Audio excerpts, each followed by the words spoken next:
Trading करते समय अपने इमोशंस पर कंट्रोल ना रखने की वजह से अगर आपको बार बार लॉस हो रहा है तो इस वीडियो में बताई गई इन प्रैक्टिकल ट्रेडिंग टिप्स को आप जरूर फॉलो कीजिए। तो चलिए पहली ट्रिक को देखते हैं। इस चार्ट में प्राइस अपने डे लो को ब्रेक करते हुए नीचे आई है, लेकिन लोअर लेवल्स पर रिजेक्शन फेस करने से प्राइस इस एरिया से नीचे ना जाकर कुछ देर तक यहीं पर ट्रेड करती है, जिससे यहां एक सपोर्ट लेवल क्रिएट हुआ है। यह सोचकर प्राइस यहां से सपोर्ट लेकर ऊपर जा सकती है। इस सोच के साथ आपने यहां इस बुलिश कैंडल के हाई पर लॉन्ग ट्रेड में एंट्री करने के लिए अपने स्टॉप लॉस को इस सपोर्ट एरिया के नीचे लगाया है। लेकिन कुछ ही देर में प्राइस इस तरह से धीरे धीरे नीचे आने लगती है, जिसे देखकर आप और आप जैसे 90% रिटेल ट्रेडर्स अपना स्टॉप लॉस हिट होने से पहले ही इस ट्रेड से खुद ही एग्जिट कर लेते हैं। आपके एग्जिट करते ही प्राइस इसी पॉइंट से घूमकर आपके स्टॉप लॉस को हिट किए बिना फिर से अपने पिछले हाई को ब्रेक करते हुए ऊपर निकलती है।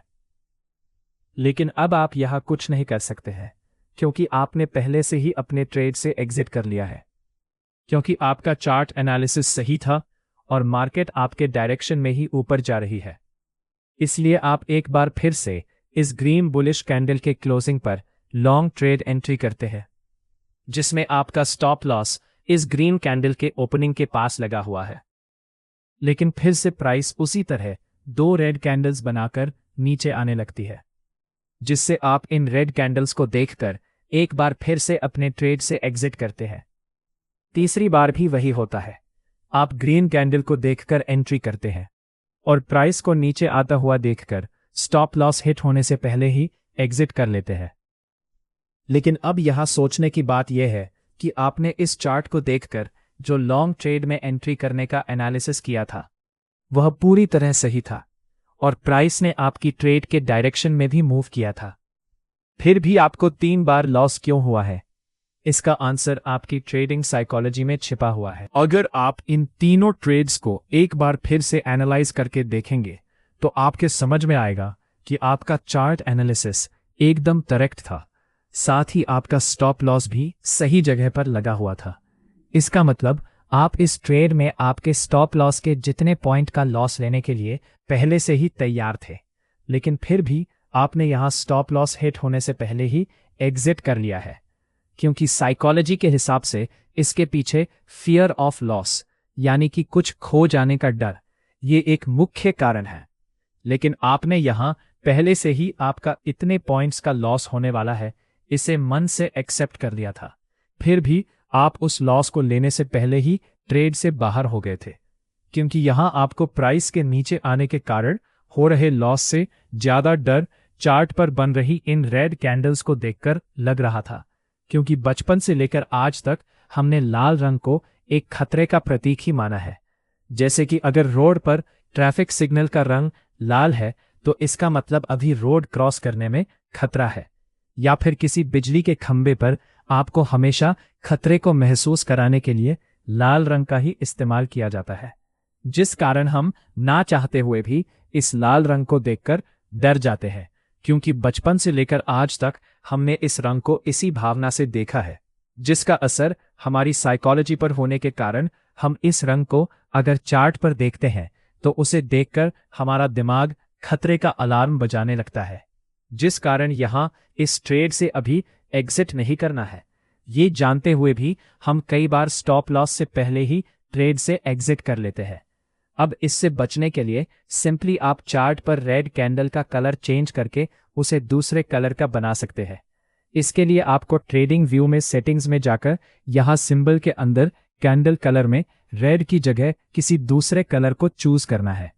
बहुत से लोगों को ये ट्रिक बेवकूफ़ी भरी लगेगी और उनके हिसाब से इससे उनका होने वाला लॉस कम नहीं होगा, लेकिन अगर आप ह्यूमन साइकोलॉजी में विश्वास रखते हैं तो आपको इस ट्रिक को जरूर ट्राई करना चाहिए, क्योंकि ट्रेडिंग में छोटी छोटी बातों से ही आपकी साइकोलॉजी स्ट्रांग होती है। कुछ दिन इस ट्रिक को ट्राई करने के बाद आपको अपनी ट्रेडिंग साइकोलॉजी में सुधार जरूर नजर आएगा। चलिए अब अगली ट्रिक को देखते हैं। यहां प्राइस एक रेंज में कंसोलिडेशन करने के बाद इस रेंज का नीचे की तरफ एक रेड बेरिश कैंडल से ब्रेकडाउन करती है, जिससे चार्ट पर बन रहे इस बेरिश प्राइस एक्शन को देखकर बहुत से रिटेल ट्रेडर यहां इस कैंडल के क्लोजिंग के बाद एंट्री करते हुए अपना स्टॉप लॉस इसके ऊपर प्लेस करते हैं। लेकिन प्राइस थोड़ा नीचे जाने के बाद फिर से ऊपर आकर आपका स्टॉप लॉस हिट करते ही नीचे चली जाती है। प्राइस को नीचे जाता हुआ देखकर आप इस बेरिश एल्फिन कैंडलस्टिक पैटर्न के नीचे जैसे ही एक स्ट्रॉन्ग रेड कैंडल बनती है तो एक बार फिर से शॉर्ट ट्रेड में एंट्री करते हुए अपना स्टॉप लॉस ब्रेकडाउन कैंडल के हाई के ऊपर लगाते हैं। लेकिन पिछली बार की तरह ही प्राइस नीचे से ऊपर आकर आपका स्टॉप लॉस हिट करते हुए फिर से अपने पुराने स्विंग लो को ब्रेक करके नीचे चली जाती है। आपने यहां बेरिश प्राइस एक्शन को देखते हुए दिन की शुरुआत में जो चार्ट का एनालिसिस किया था वो बिल्कुल सही था और मार्केट भी उसी दिशा में नीचे गया है। साथ ही आपकी शॉर्ट ट्रेड में एंट्री की जगह भी सही थी, लेकिन फिर भी आपका 2 बार स्टॉप लॉस हिट होने के कारण आपको नुकसान का सामना करना पड़ा है।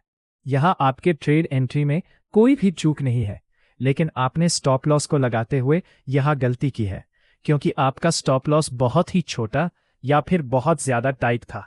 मार्केट ने यहां पहली बार स्ट्रॉन्ग कंसोलिडेशन जोन का ब्रेकडाउन किया था और प्राइस ने अभी तक कोई भी पुल बैक नहीं किया है। इस वजह से इस कैंडल के नीचे जो fresh retail trader short position बनाकर बैठे हैं, उनके स्टॉप लॉस हिट करके यहां पर बनी लिक्विडिटी को ग्रैब करने के लिए मार्केट एक बार फिर से इस कंसोलिडेशन जोन में वापस आने की संभावना को हम नकार नहीं सकते।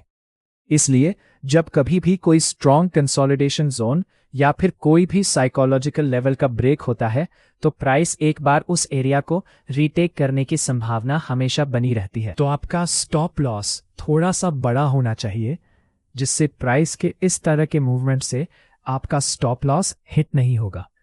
लेकिन अब आप में से बहुत से ट्रेडर कहेंगे कि अगर हमने स्टॉप लॉस बड़ा लगाया तो हमारा नुकसान भी उतना ही बड़ा हो सकता है। ये बात सही है, इसलिए इस सिचुएशन को काउंटर करने के लिए आप अपनी ट्रेड क्वांटिटी को उस हिसाब से कम कर सकते हैं जिससे आपको स्टॉप लॉस थोड़ा बड़ा रखने में आसानी होगी। मान लेते हैं कि आपके पास 1 लाख का ट्रेडिंग कैपिटल है और आप इस ट्रेड में ज्यादा से ज्यादा 2000 का लॉस लेने के लिए तैयार हैं। इसलिए अगर आप यहां 100 क्वांटिटी में ट्रेड एंट्री करते हैं तो आपको स्टॉप लॉस 2000 डिवाइड बाय 100 यानी कि 20 पॉइंट्स का रखना होगा।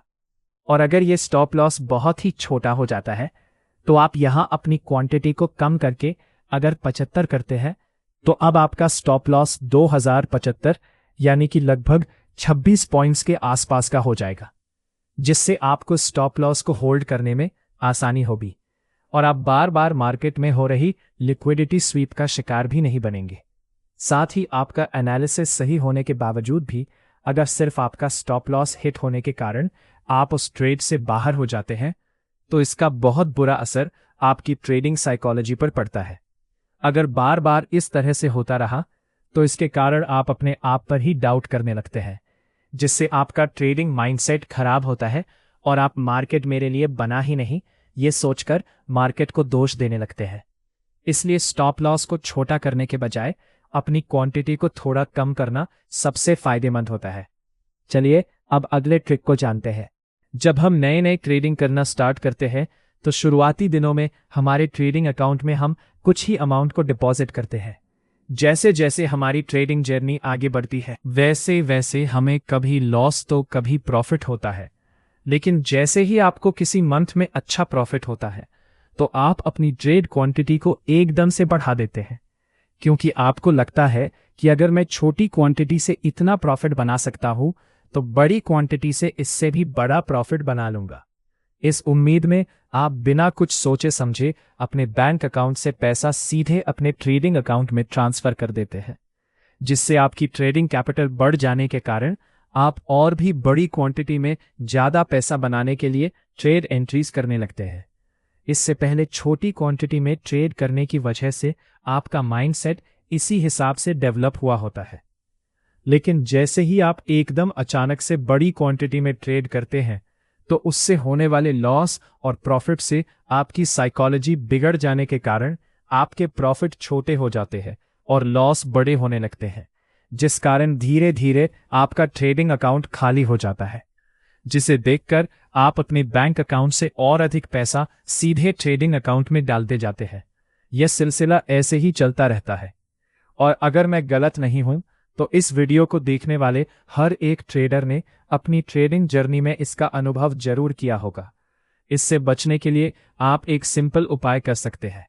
आजकल हर एक इंसान के पास 2 या फिर उससे भी ज्यादा बैंक अकाउंट्स होते हैं, और जब आप ट्रेडिंग शुरू करने के लिए डीमैट अकाउंट बनाते हैं तो आपको इनमें से किसी एक अकाउंट को उस डीमैट अकाउंट से लिंक करना पड़ता है। इसीलिए अगर आपको किसी कारण से लॉस हो जाने से अपने डीमैट में पैसे ट्रांसफर करने की जरूरत पड़ती है तो उसके पहले आपको खुद से कुछ इंपॉर्टेंट सवाल पूछने हैं। जैसे कि पहला सवाल, क्या मैंने पिछले 10 दिनों में किए गए ट्रेड्स के दौरान प्रॉपर रिस्क मैनेजमेंट टेक्निक्स को पूरी तरह से फॉलो किया है?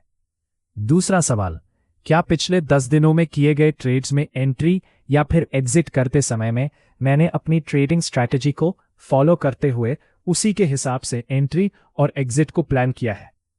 तीसरा सवाल, क्या पिछले 10 दिनों में किसी दिन लॉस होने के बावजूद अगले दिन मैंने अपनी ट्रेडिंग स्ट्रैटेजी को बार बार बदलकर किसी दूसरी स्ट्रैटेजी का इस्तेमाल किया है? चौथा सवाल, क्या पिछले ट्रेड में हुए लॉस या फिर प्रॉफिट को देखकर मैंने बिना किसी एक्साइटमेंट में अगले ट्रेड में एंट्री करने की कोशिश की है? पांचवा सवाल, किसी भी ट्रेड में एंट्री करने के लिए क्या मैंने प्राइस के अपने एंट्री सेटअप तक आने का इंतजार किए बिना ही उस ट्रेड में एंट्री की है? ये सब क्वेश्चंस ट्रेडिंग में मोस्ट इंपॉर्टेंट टॉपिक्स पर आधारित होने के कारण अगर आपका इनमें से किसी एक भी क्वेश्चन का आंसर नेगेटिव आता है तो आपको अपने ट्रेडिंग अकाउंट में पैसे डालने से पहले उस टॉपिक में की ये गलतियों को सुधारने की कोशिश करनी चाहिए। अगर आप ऐसा नहीं करते और फिर से अपने ट्रेडिंग अकाउंट में पैसे डालते हैं तो आप इस गलती को हर बार दोहराते चले जाएंगे और कभी भी एक सक्सेसफुल प्रॉफिटेबल ट्रेडर नहीं बन पाएंगे।